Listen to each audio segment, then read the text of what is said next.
Emily was a very good, uplifting spirit, happy type of girl. She went to school, always maintained good grades, got along with her teachers, and she never had a problem with dreams or anything until probably about a week after her teacher would take off, and she got sick, and it was a substitute teacher that came in to take the slack of her, and this substitute teacher would come and he'd teach the class and everything goes normal every day in class. There's nothing wrong with the substitute teacher or nothing, but for some reason when Emily go home, she started having these dreams at night.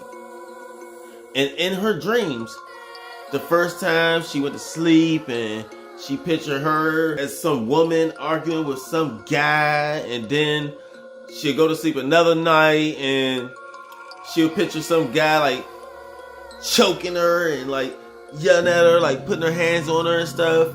And then another night she'll go to sleep and maybe she had a dream about the guy, he was about to stab her, and basically these dreams just got badder and badder. So eventually she started talking to like a therapist, and her parents kind of got concerned because these dreams wouldn't stop, and before you know it, she's in a whole mental breakdown about her dreams, and she keeps saying like some guy is hurting her and stuff. So now they start thinking paranormal. They call a priest over to try to help her, but the priest would come over and he would kind of say a couple of prayers with her, put his hand on her head, hit her with holy water and stuff, but she still kept having the dreams. As a matter of fact, they got even worse. One time that he stabbed her to death and she actually died, and then all of a sudden she have another dream that she was standing on the edge of a cliff and this guy would just pull his gun out and shoot her and she fall down to her death. And it started getting so bad that her friends in school, when she go to school and stuff, would start picking on her and stuff. But this substitute teacher, he would start hearing about these dreams and he gets so involved with her, and he's like, so what happened next in this dream? And here, let me try to pray with you, let me try to get you to forget these dreams. And he got really close to her, to the point where when she had these dreams at night, she would go to his classroom specifically just to tell him about her dreams and the updates and stuff. And every time he would tell her, he almost act like he feels the dream. She felt like she could relate to him. Like he just like really felt like he understood the dream.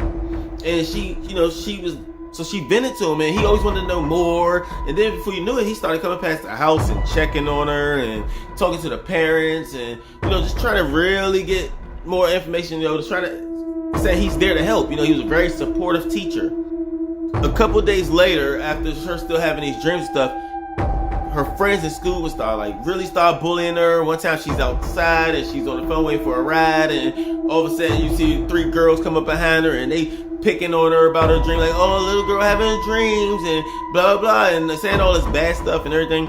So after a while, they started hitting social media, and before you know it, this story went viral. Now a lot of people hear it, but it also, when it goes viral, it went across the desk of a detective. And Detective Hank would read through these papers, and he reading through some papers and stuff and looking at old cases and stuff, because for him, even though the priest came to the house and these people, this person came to the house and this teacher came to the house and this family member and everybody was trying to help her, he was on another agenda. He actually went to the house this time and said, you know what? I would like to hear this story. And she would tell him 2 separate stories. First story, she would tell him all about her getting in an argument with some guy and he's choking her and then he stabs her to death. And then another story, he's telling her about her getting in a one-on-one and she has to try to fight back with some guy, and he took her to a cliff, pointed a gun point blank range at her, and pulled the trigger. So the officer's all thinking he's scrounging up and stuff, he's writing down what she's saying and stuff, and he seems like he's really invested. And he said, okay, thank you for your time, we'll be in touch. And then he'll leave. When he left the place, he would go back to his office, he would jump on his computer, and he'd start doing some homework, making phone calls, and now he got other people involved, and they in the filing cabinet, and they pulling down files and everything. And they started looking through case files, and then eventually this one detective would say, I think this is it right here, I found it.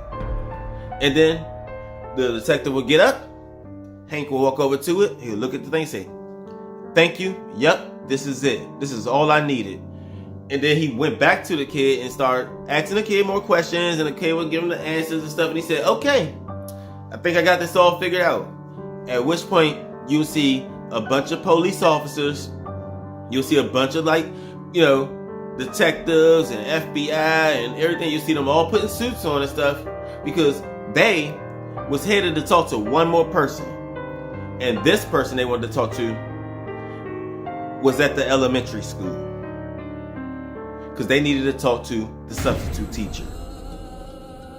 So they all get in, they come out, they go around the school with their guns and stuff drawn, and they would creep around the backside. You have some at the window, stuff. At this point, they evacuated the school building, had all the staff and stuff come out and all the students and stuff, and then they would go down the hallway and they'd go into this classroom, and he broke. He whipped out a pistol, tried his hand on shooting the officer. One of the officers would shoot him back in his right arm, and the gun would drop. He'll go over there, hit him to the ground, put him in cuffs, and walk him out the school. Once the officers had him in cuffs, then the officers would go up there and start talking to him, and they say, so this happened, and they take some fingerprints from him, and then they'll go ahead and go back, and then they'll get the little girls, and they ask them, her to describe the type of woman she was, and she'll describe her picture down to a T of how she looked in these dreams for each woman she played. And then he said, okay. He drawed up the sketches, sent it to a sketch artist, got the sketches made, and before you know it, he closed a very big case. Because 10 years prior, the substitute teacher brutally murdered his wife. He went up there, he strangled her, he killed her. Stabbed her. Weeks prior to her having these dreams, the substitute teacher, Jeffrey, was the teacher's, Katie's, husband, opposing as a substitute teacher, coming to that school to work, when the entire time he was just trying to make it not noticeable that he actually, in fact, did take his wife on his camping trip, and it wasn't a real cliff or nothing. It was a hill, and he took a gun point blank range and he shot her after a very big argument.